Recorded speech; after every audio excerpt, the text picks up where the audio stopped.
Hello, this is Freethought Forum, a program by Atheist Society of Knoxville and the Rationalists of East Tennessee. I am Imam Fatah. And I'm Faithless Forrest, and we want you to know that if you don't believe in God, you're not alone. Right here in East Tennessee, you can find free-thinking atheists and agnostics. This is a show for them and for people committed to a life rooted in science and free of supernatural beliefs. On today's show, we're going to speak with Steve Hewett. Steve was a successful plaintiff in a church-state separation suit in King, North Carolina. But first, we want to tell you a little bit about the sponsors of our show. The Atheist Society of Knoxville frequently has a fun meetup at a bar or eatery. Tonight, meetup is in Barley's in the Old City, starting around 5:30. Look at the silver-jacketed copy of The God Delusion standing upright on the table. Where's our God Delusion? There it is. And as Matt Delonte at Atheist Experiences say, everyone is welcome to our happy hour for food, drink, and conversation. But if you plan to preach, personalize, provoke, or punch, please don't. The Rationalists of East Tennessee have several regular monthly meetings. First and third Sunday mornings of the month are usually lectures with lively roundtable discussions. The second Sunday we hold the Skeptics Book Club. On the fourth Sunday we're mixing it up sometimes with a get-together we call a reflections meeting. This is a potluck lunch in someone's home. Sometimes we meet to play board games or similar activities. I'm hoping as the weather gets nicer we might have a picnic or two. I hope so, or a bonfire. There we go. Later in the show, we will give you our website to visit for additional details, including times and location. All right. Well, in the news, secular celebrant Aletha Ledendecker of the Rationalists of East Tennessee led a series of invocations at the Lenoir City Council meeting last night, March 23rd. She thought she was the only one on the agenda. The mayor, Tony Akins, I guess it's Akins, allowed not one but two additional speakers not on the agenda who offered Christian prayers to follow Miss Ledendecker. The Knoxville News Centennial reports that Lenoir City Mayor Tony Akins said the decision to give the organizations a chance to deliver the invocation in the same opportunity the town would give to any member of the clergy. So, Faithless, were you there? What was the same opportunity to the town gave like? Well, Alita was told that she would have 3 minutes and hear the presentation, and her presentation was much shorter. Then after finishing her invocation and before the pledge, a man asked if he could speak, and the mayor agreed. He spoke for what must have been a couple of minutes, if not longer, and asked everyone to pray in Jesus' name. He made mention of calling for the healing of the mayor's ill nephew, for whom a blood drive is being organized. Then they had the pledge, and another person got up to come forward and pray again in the name of Jesus. Finally, after many minutes, the business meeting began. So did you actually make it to the end of the meeting? Well, yeah, we did. We stayed till after the meeting adjourned, and then we spoke to some local news reporters. Alita and other persons spoke. Apparently the reporters said they started getting a lot of calls and emails from Christians angry that a non-believer was going to be there at the city council meeting rather than a Christian prayer. So actually, did they step up and took, or we were granted over twice as much invocation? Well, it's hard to say if that was prearranged or not, if they just took the opportunity, but the mayor certainly allowed it. And I can't help but wonder, would the mayor allow me such a privilege if next month, after a Christian prayer, I were to step up and say, I'd like to offer a secular alternative to that, Mayor? It sounds like we may need to give this a try. Maybe so, maybe so. Well, if the technology is still with us, on this show we'll be learning about a U.S. District Court case, and there's a number here, maybe we'll go over that. It's Steve Hewett versus the City of King, and we will be interviewing Steve. Are you there with us, Steve? Yes, I am. Thank you for having me on your show. All right. So, Steve, how about we begin at the end and then to back of the beginning? So we want to read part of the City of the King press release so that the viewer know just what you have accomplished. All right. I'll grab some of this. It says, settlement terms. Mr. Hewett and the city agree as follows. repeal of flag policy. Before January 12, 2015, the city will repeal the flag policy. The repeal will take effect January 1, 2015. Those who are already scheduled under the flag policy to fly flags at the Veterans Memorial in 2014 will be permitted to do so. Beginning January 1, 2015, no one will be permitted to fly a flag under the flag policy. And then item 2, the city will not fly the Christian flag or reinstitute the flag policy. Item B, the removal of kneeling soldier statue.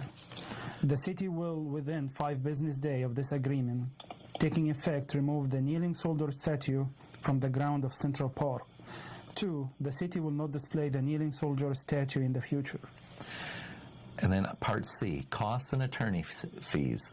Mr. Hewett's counsel represents that in litigating this case, they have incurred attorney's fees and costs in an amount exceeding the settlement agreed to by the party. In full settlement of all claims, including claims for damages, attorney's fees, costs, and other claims or damage of any type, Scottsdale Insurance Company, on behalf of its client, City of King, will issue a check for, let me make sure I get this number right, $500,001, payable to the Americans United for Separation of Church and State. Of that amount, $500,000 will be for the fees and costs incurred by Mr. Hewett's legal counsel, and $1 will be for any alleged nominal damages asserted by Mr. Hewett. These payments will be made no later than 30 days after this agreement takes effect. So that's not the full extent of the terms, but that's certainly the kind of high points of it. So, Stephen, have we hit the high points? Oh, yes. There was one other thing that the judge had actually made a ruling on part of the lawsuit in July of 2014 that also prohibited the city from sponsoring or being involved in Christian-sponsored events at the memorial, such as on Veterans Day and Memorial Day. So there were 3 issues, and all 3 of those were covered in the judge's order and in the settlement. All righty. Well, wow, when I first heard about this, it was because you were announcing your court victory there in King, North Carolina, on a Freethought Facebook page. I'm surprised there's not been a lot more written about it. So where else has the word gotten out? Well, I guess it just depends on what forum you're involved in. Now, if you go to the Christian forums and Christian network, it's all over the entire country. It's from Fox News Network to the LA Times and everywhere in between. So within a matter of days, it was spread throughout the Christian network concerning this. Now, it's through the Secularists and Humanist Network, Facebook, and then the FFRF put out a release. Americans United for Separation of Church and State, who actually represented me, of course, put out a press release. And then, of course, local media and then the major networks picked it up from there. All right. So let's go to the beginning and maybe ask you some questions and hear some of your answers. I'm sure the viewers are interested to know the story. Want to start? I'll grab the first one. All right. So, Stephen, how did you hear about this memorial, and when did you decide that it was inappropriate? Well, I didn't hear about the memorial until after I came back from Afghanistan. The conception and the actual construction of the memorial took place while I was defending my hometown, the country, and my family in Afghanistan. And so that was in 2003 and 2004. When I got back in 2004, the memorial had been finished, and I was still in the military at that time.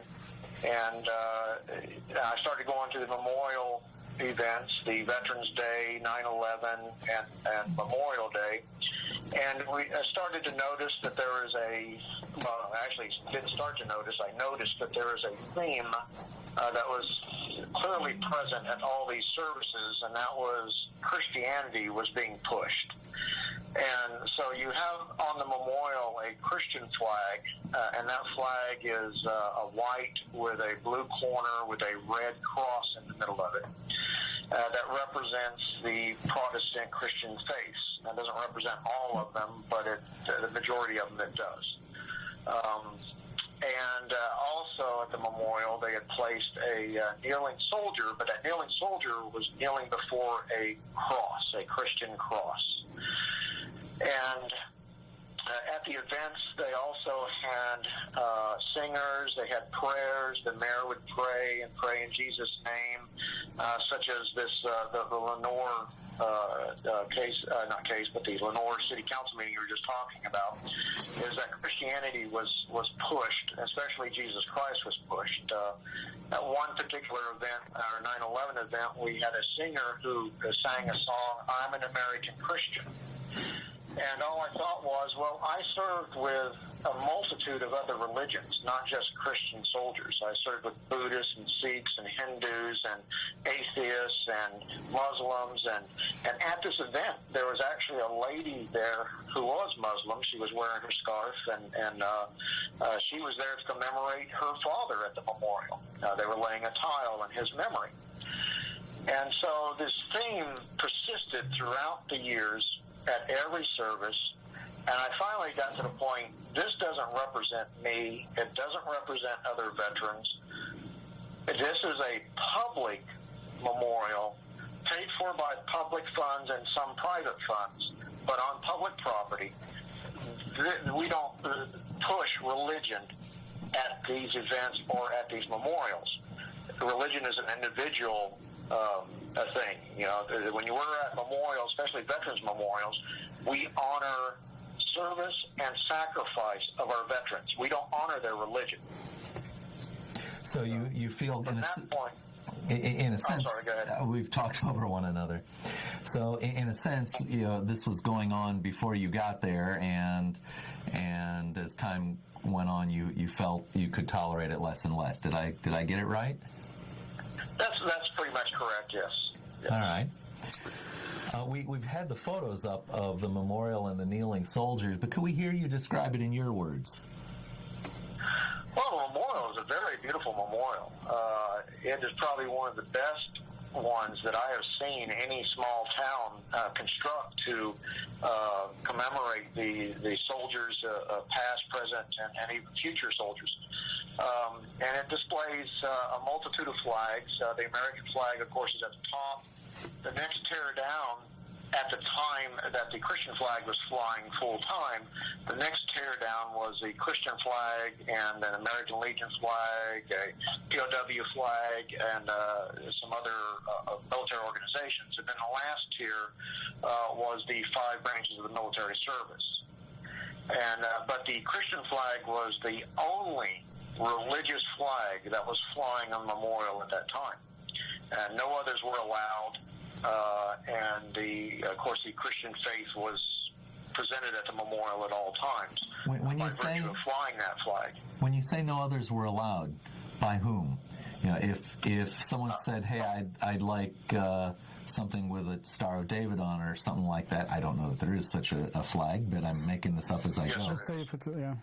Yeah. So would they have gone to the City of King? Yes, the city owns the memorial. The city maintains the memorial, and therefore you would have to go to the city. The city is the one who flies the flags at that time. Do you know? Did anyone ever request alternate or additional access? Or is this not that I'm aware of? No, I haven't had anybody. I didn't even request to have anything at that time flown differently. I just requested that it should be taken down because we honor the veteran service and sacrifice. We don't honor religion. So did you actually talk first to the city officials and? Oh yes. I called the city manager, Mr. Cater. He was the manager at the time, and when I spoke with him at that time, I was just anonymous. I didn't give my full name, but I suggested to him that the memorial should not have any religious content on it, and that the flag should be removed, as well as the kneeling soldier with the cross. Mm-hmm. And he informed me that I would answer to God and Jesus Christ for what I was doing.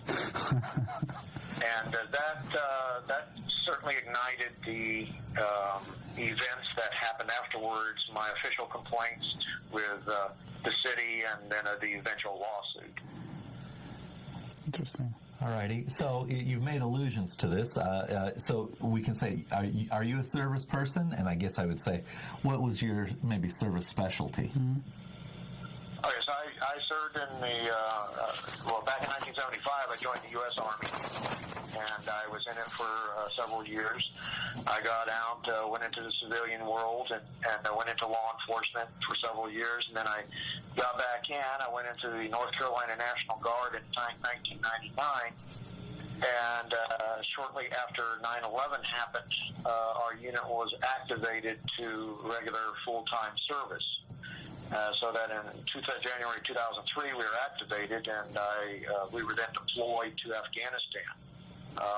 So our total deployment encompassed about a year and a half. Now, I was a staff sergeant.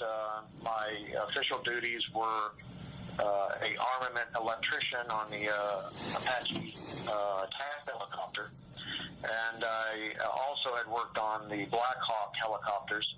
And so I also assisted with that, with the medevac unit where I was at, in maintaining their aircraft. So those were my official duties. But where I was located in Afghanistan was what's called FOB Salerno. It's a forward operation base. It was close to the Pakistan border, and I started to become a jack of all trades, keeping the generators running, keeping the camp going.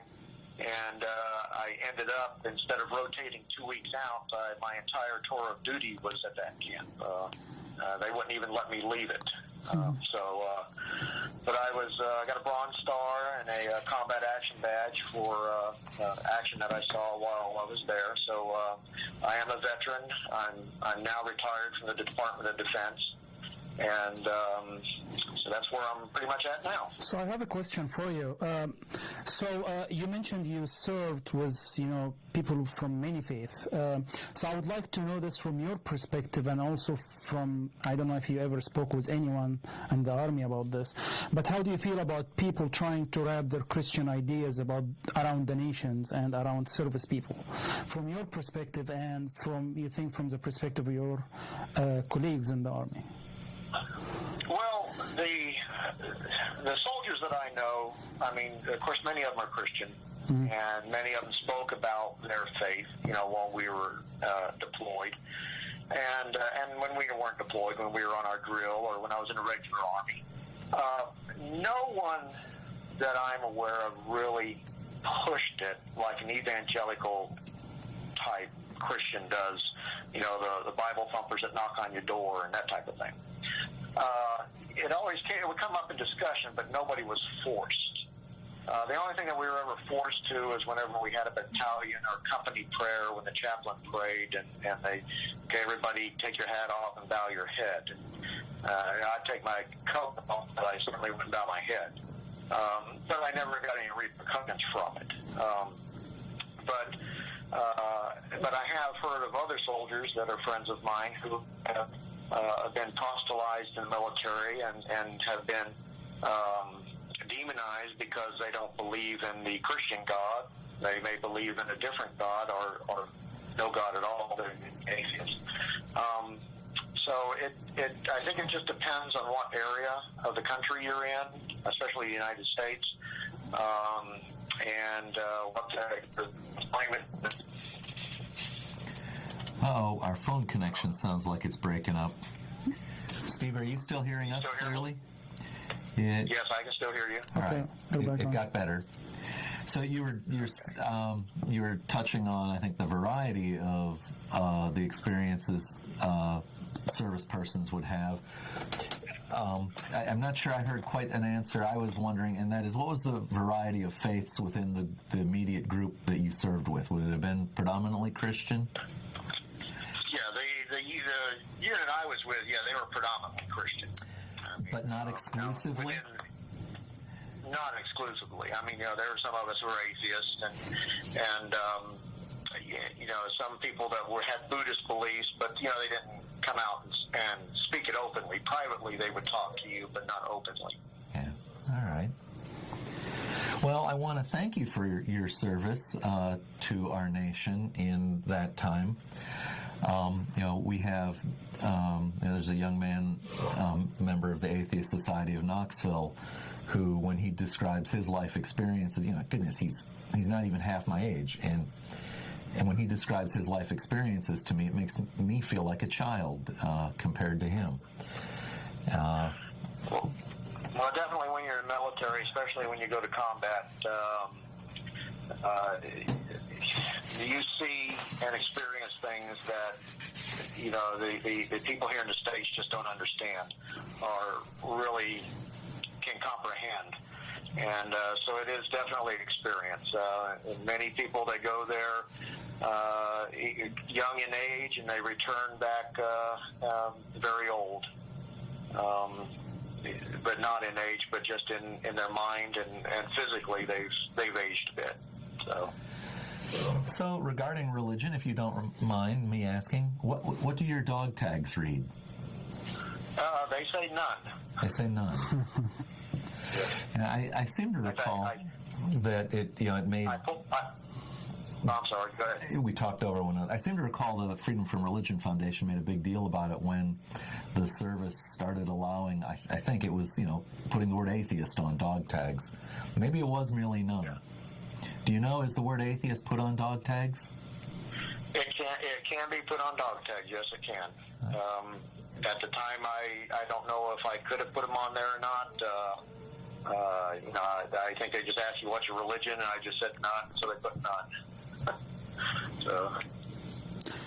So when did you start publicly trying to get the memorial changed? It was 2010 is when I made my complaints concerning the flag and the cross. And I did it anonymously at that time.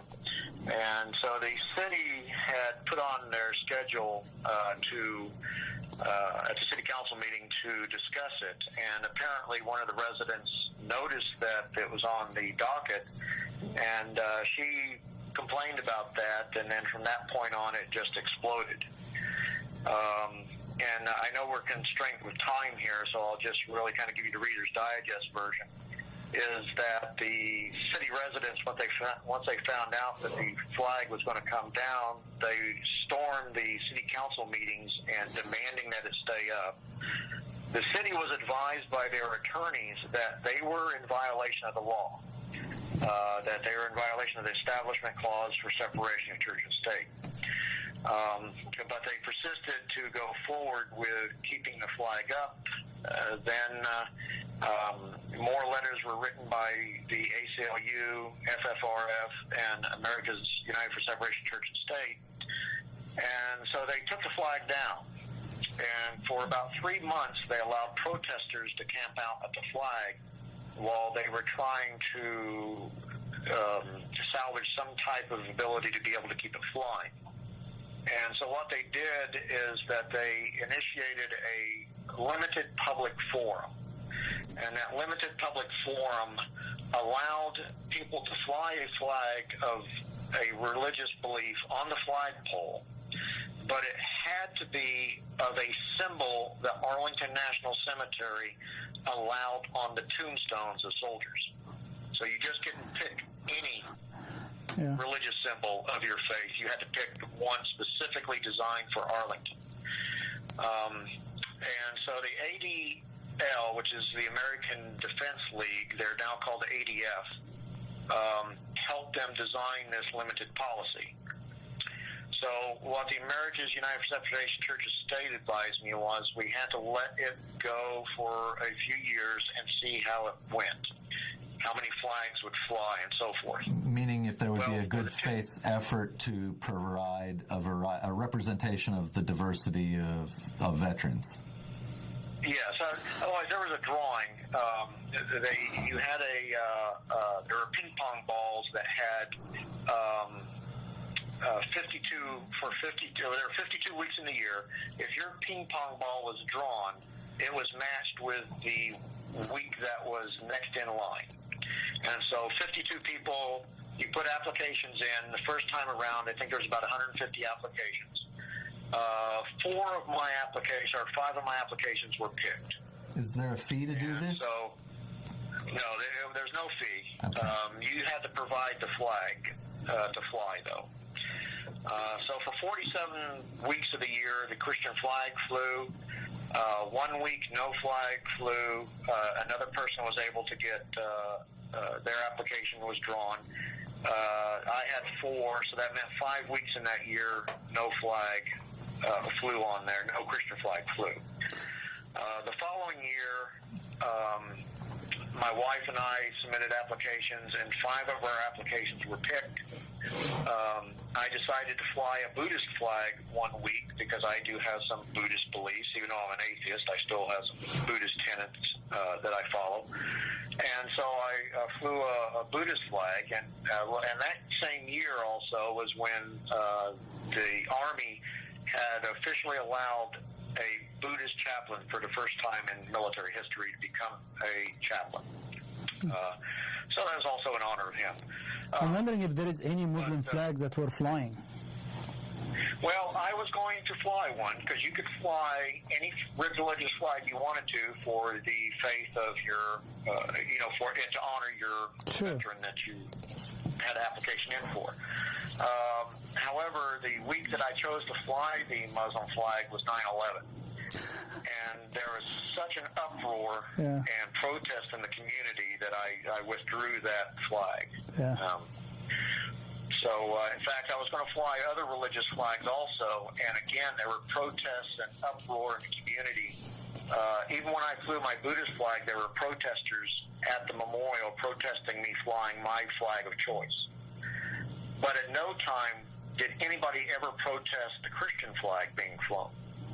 Mm-hmm. So it's very similar to your Lenore council meeting, is that when somebody other than Christian expresses their beliefs or their faith, the Christians have to protest that. And in that case with the council, they had to pray afterwards. Mm-hmm. So it's, there's no respect. They demand respect for them, but they do not want to give respect in return. I think the best way to describe it is they demand a Christian privilege that is not granted to the rest of us. But yeah.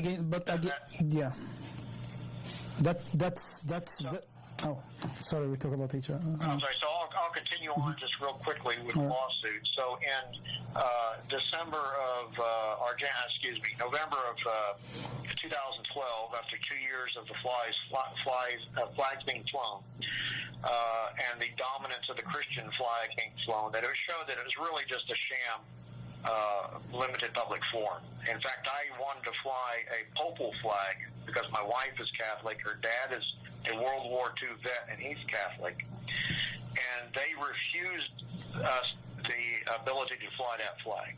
The mayor said, no, it's not one of the ones. And so, it's showing that they didn't want any flags flown except the ones they wanted up. And so we filed the lawsuit, and of course that went on for a couple of years, depositions. We had a couple negotiated meetings, and so as it drew closer and closer to the actual time when the judge decided we were going to have the trial, the city's attorneys decided that there was no way they were going to win. In fact, they even said there was no way they were going to win, and decided to settle this. Now, an interesting aspect of that settlement is that the American Legion got involved in this lawsuit, and they got involved under false pretenses.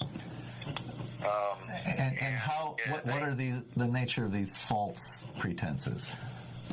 Well, in order to become involved in a lawsuit that you're not involved in as far as a complaint or a defendant to start with, it's called a movant intervener. They wanted to intervene in the suit saying that they had standing. And in order to have standing, then you have to have done something that would affect you that you participated in, like the building of the memorial or designing it or something like that. Okay. Well, so what they said is that the kneeling soldier statue was their interest in this memorial, in this lawsuit, and that it was designed by the local American Legion Post, and it was donated by the local American Legion Post. But come to find out during depositions by the American Legion leadership was being deposed, come to find out they had no standing at all. They had nothing to do with the design of the statue. They did not donate any time, any money. One of their local members who actually made the statue had his own welding shop. So he had his own business, and he was contracted by the city to make it. Well, he presented a receipt to the city, and they paid it.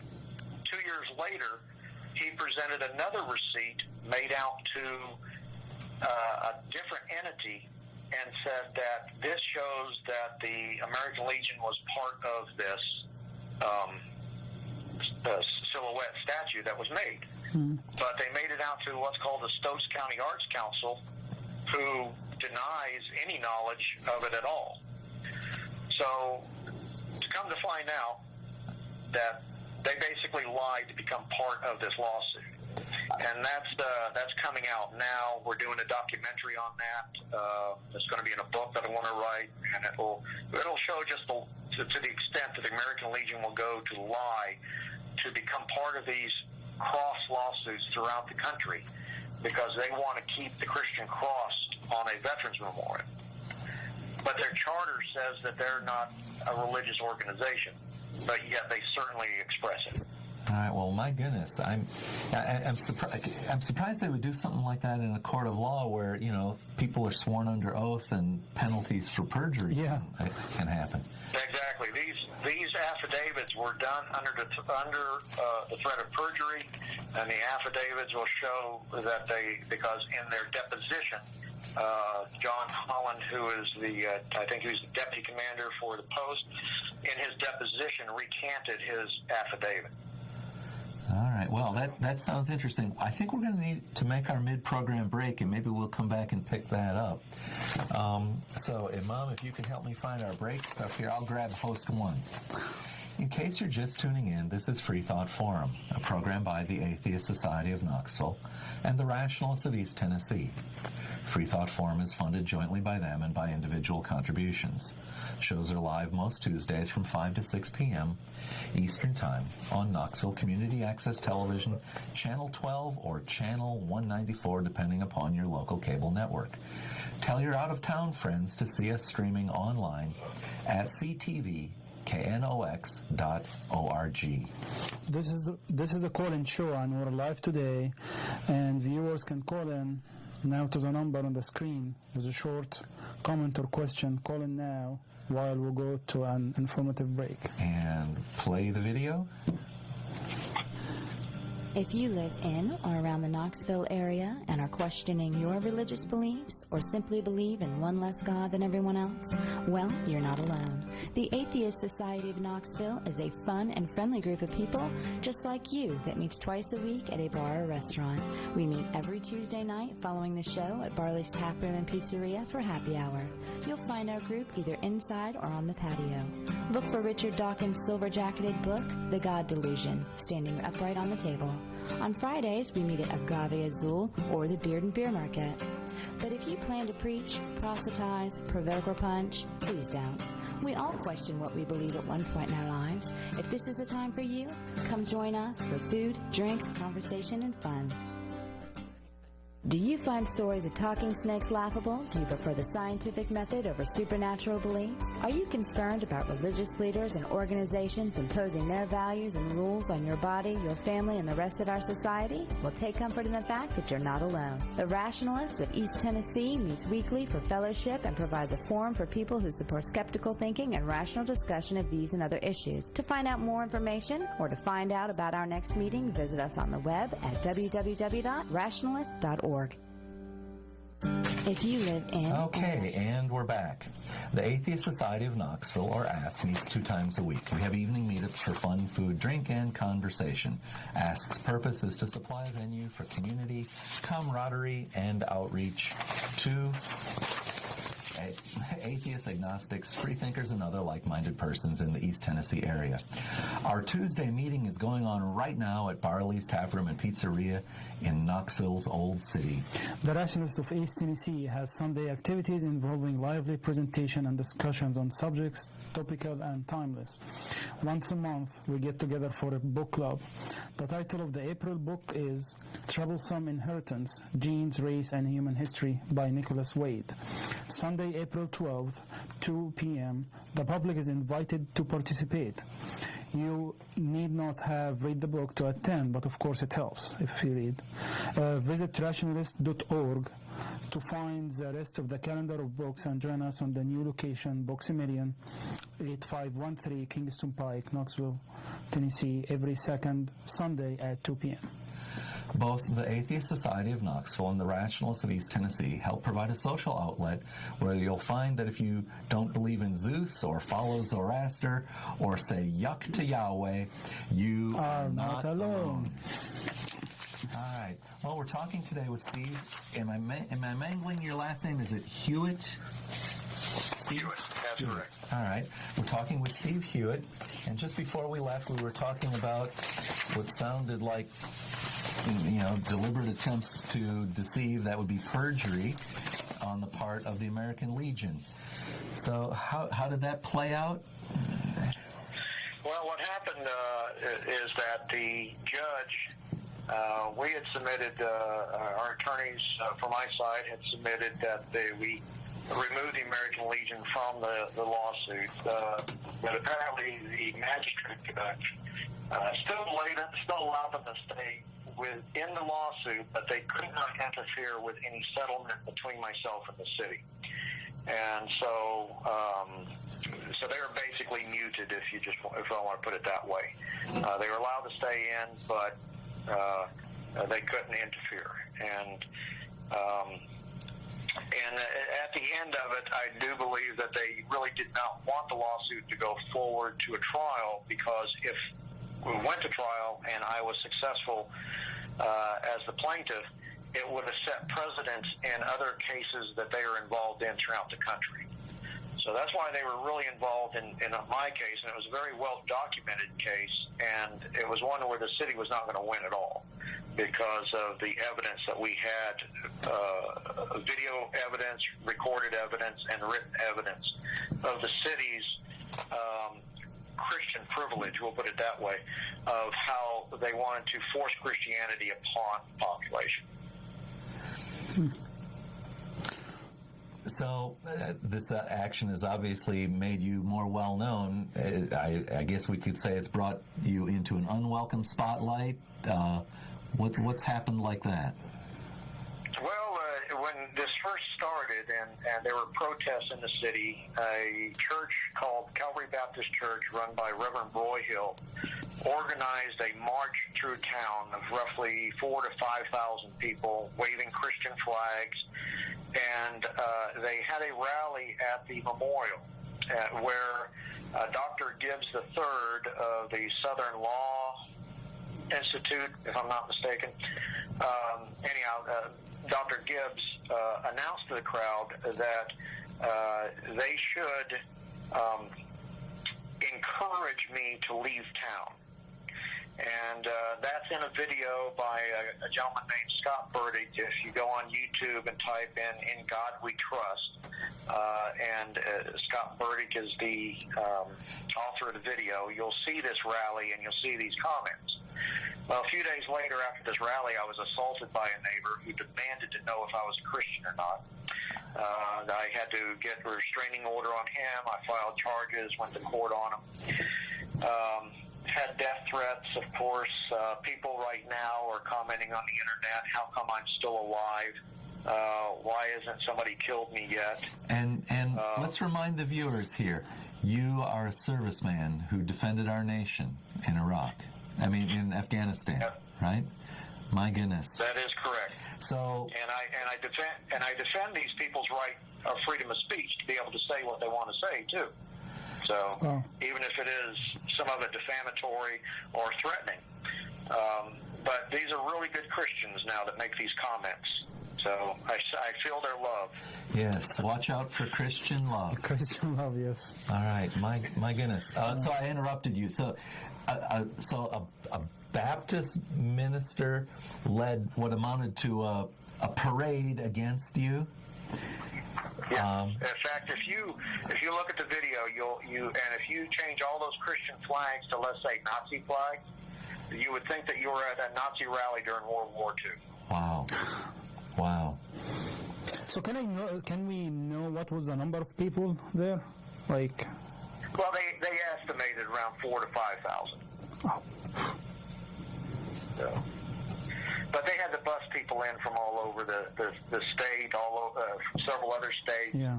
So it wasn't just local people. These were churches from, probably a surrounding area of 500 miles that bust themselves in for this rally. As far as local population, there was probably just a couple hundred local people there. But it was still just the fact that they could rally this many people to come to a town and to protest somebody else's freedom of religion and their freedom of speech, and actually tell them to encourage this person to get them to leave town. My wife was threatened. She was a local school teacher at the time. They wanted to get her fired. They wanted to shut business down that I have in my home. They wanted to take our income away so that we would have to sell our house and leave. But unbeknownst to them, I'm debt-free. I paid my house off several years ago, and I'm retired from the federal government. So unless they can shut down the federal government, I will get a check every month. So, well, my goodness. But it's just the fact that they want to destroy you so that you have to leave the town that you're living in. As you were describing that, it's the delay on the phone. We talk over one another. As you were describing that, I couldn't help but think of how I think it was junior high, we learned about, I'll probably mispronounce it, but it was called Kristallnacht, the night the Nazis, stormed all the Jewish businesses, that, this was such a similar sounding thing. My goodness. Oh, yeah. Well, what people did was they went to the internet, Googled my address, Googled my name, put my house up on the internet. A local TV station here videotaped my house and the street that I lived on so that people knew where I lived. And so I ended up putting up security cameras on my house so that I could see what was going on and videotape what was going on.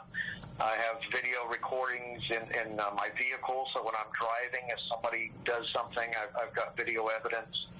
I had to start carrying a concealed weapon, of course legally. I got a permit. These threats, even though I do believe that people are just running their mouths, you don't know which crazy person out there is going to take it upon themselves to follow up on it. It's really very interesting. I'm very surprised, to be honest. I always read about these stories, but I never heard about it from actually someone saying it to me based on personal experience. Because I lived things like this back in Egypt or, in the Middle East and some of this some of the other backward countries. So hearing about this from someone that is living in U.S., it's just really insane that this is happening. I couldn't help it also. And I'm not the only one that this has happened to. I mean, I know of many other people who have stood up in their communities against Christian privilege to take down 10 Commandments or take down statues or whatever it may be, and their homes were shot up by people. America's United Separation Church and State represented an attorney down in, Georgia, where the 10 Commandments were on at the courthouse. Well, she was an attorney herself, where her home, her windows were shot out. She lost all her clients and had to leave. So, this is the extent that a lot of these people will go to. Now, I will say that our local militia Stokes County Militia here, run by a gentleman named Daryl Calloway and Mike Marshall, were behind a lot of these comments. Not themselves personally, except for Daryl Calloway. He defamed my name on national talk radio. But there are other people in their organizations have made these comments. And they've had a couple rallies just in the last 2 months against me here in King. Even after the settlement, they're still trying to fight this. My goodness. My goodness. It's amazing. So, wow. I'm reeling from all of this. Can we put a more positive spotlight on this? Have you gotten any good things that come your way because of this attention? Well, I know that sounds kind of negative. I mean, the good thing is that I was able to stand up for veterans who could not speak. There's many veterans here in King and throughout the state and country that have contacted me and let me know that they are behind me 100%. But unfortunately, in our country now, just like there in Nazi Germany, is that if you stand up against the established religion, which they believe to be Christianity, then you're putting a mark on your back. Mm-hmm. And if you're a prominent member in the community, or if you own a business in the community, like here in King, they threatened businesses that did not fly a flag that they would protest them, that they would boycott them and run them out of business. So, the individuals out here that have come up and said, look, you're fighting my fight that I can't fight because I live in this town, I have a business in this town, or my neighbor is so-and-so, and my children go to school. So, there is a positive aspect to it, is that I'm representing people who can't stand up and speak for themselves because they're too scared to. And I'm fortunate to be in a position that I can't be harmed financially by these people to be able to do so.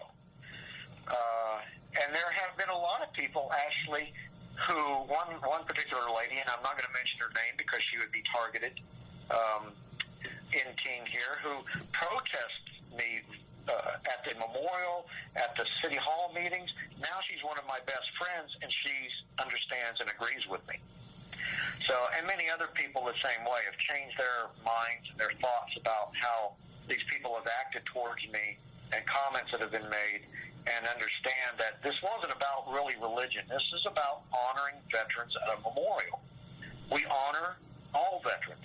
Some gave all, and all gave some. So, when I got back from Afghanistan, we had 2 of our soldiers commit suicide. And, when I went to this memorial, I'd sit there and I'd think about them. And one of them's Catholic. Well, that Christian flag didn't represent him. That's one of the people I stood up for. In that...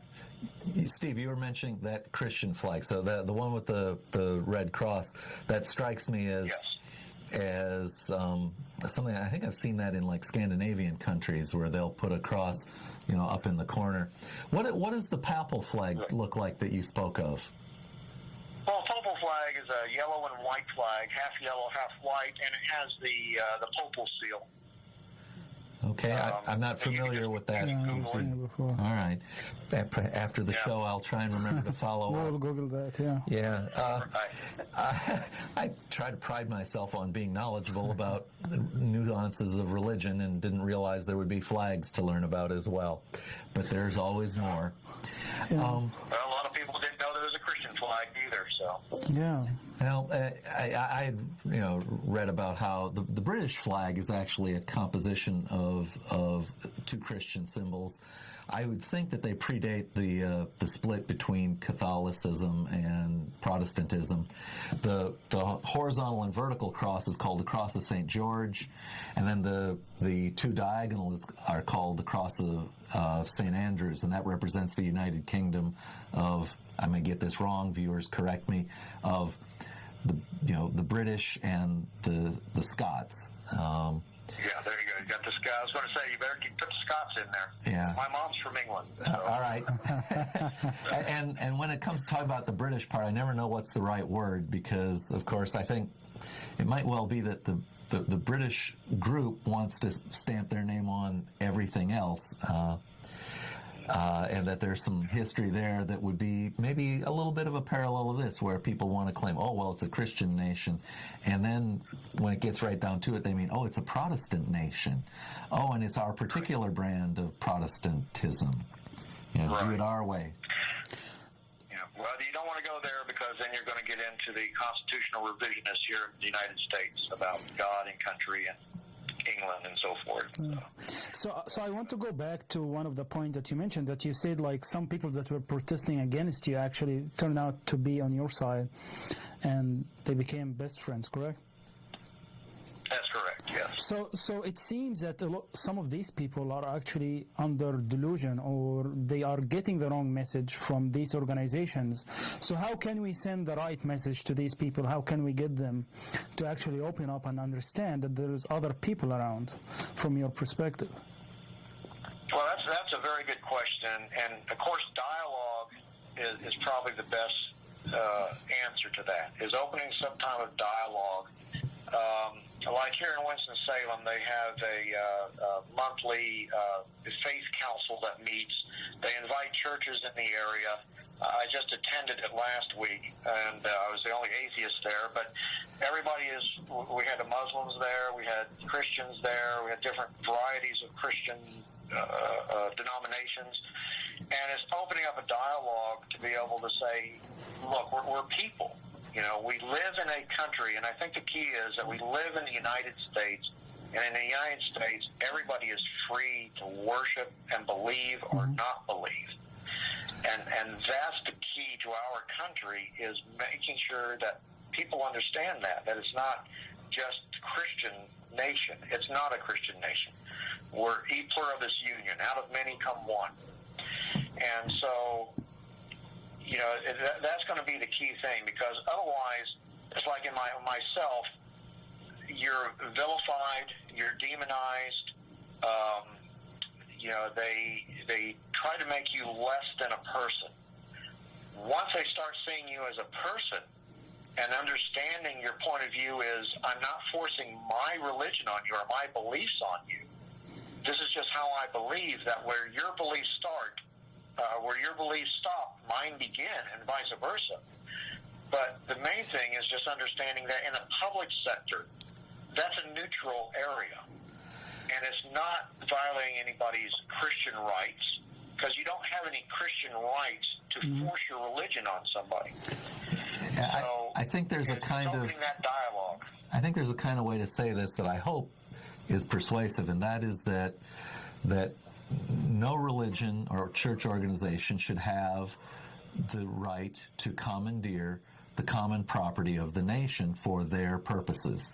They wouldn't grant that to people of extremely different faith, and they should not expect, therefore, to exercise that themselves. And that's why I think, you know, to talk about it as they're assuming a Christian privilege is a helpful way to talk about it.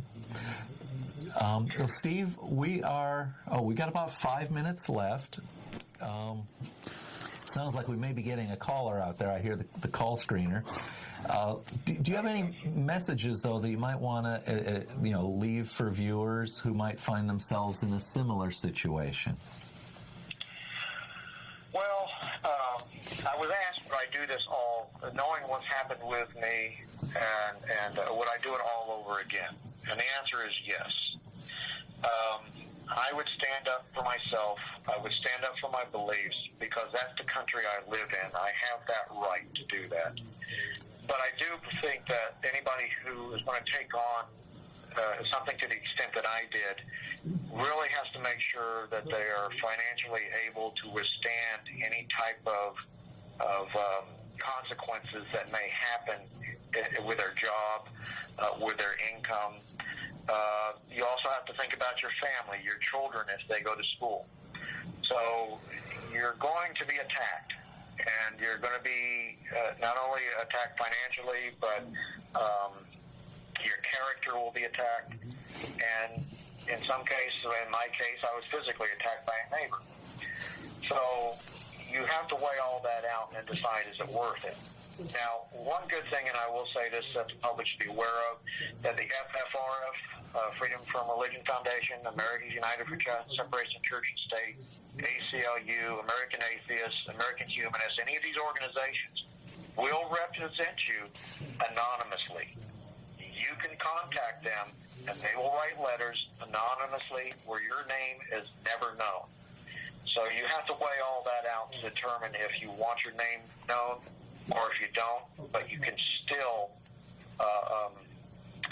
fight for your cause or fight for your beliefs.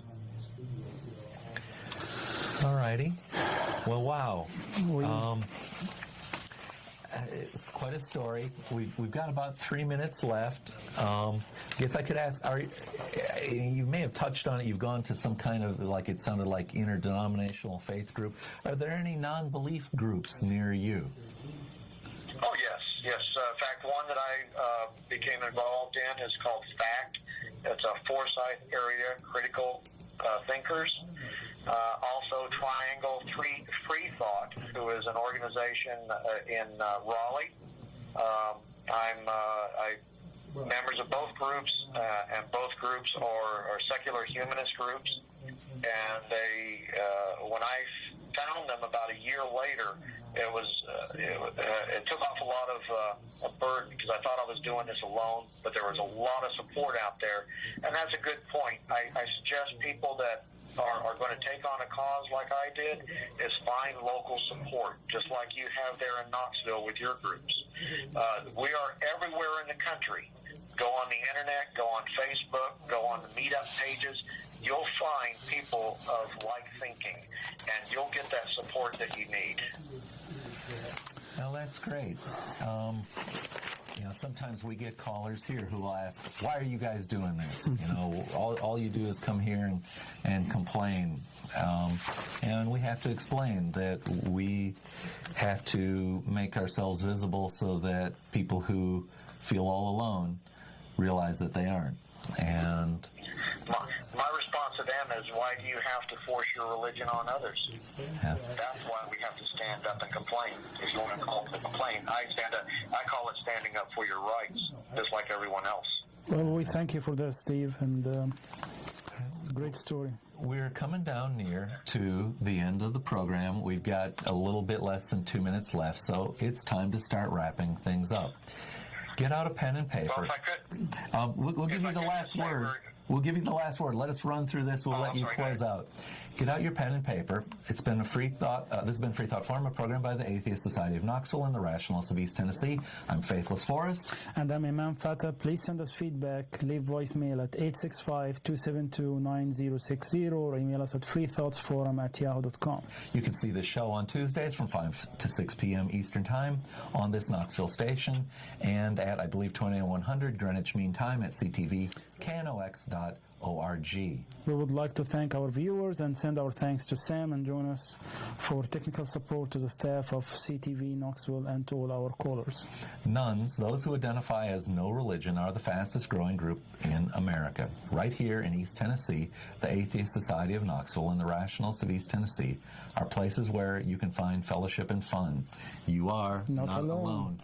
All right, Steve, 45 seconds. Take it away. Sign us off. Well, I just wanted to thank you very much for allowing me to be on your show and for the time to get the word out in my cause and in my experience and what I've done. Again, go to YouTube and watch the video called In God We Trust by Scott Burdick. For those who are listening, please find somebody in your local area, find a local organization of like-minded and like-thinking people, and stand up for what you believe in, because that is what America is about. That's what I defended, and that's what I fought for in Afghanistan as our Constitution. There we go.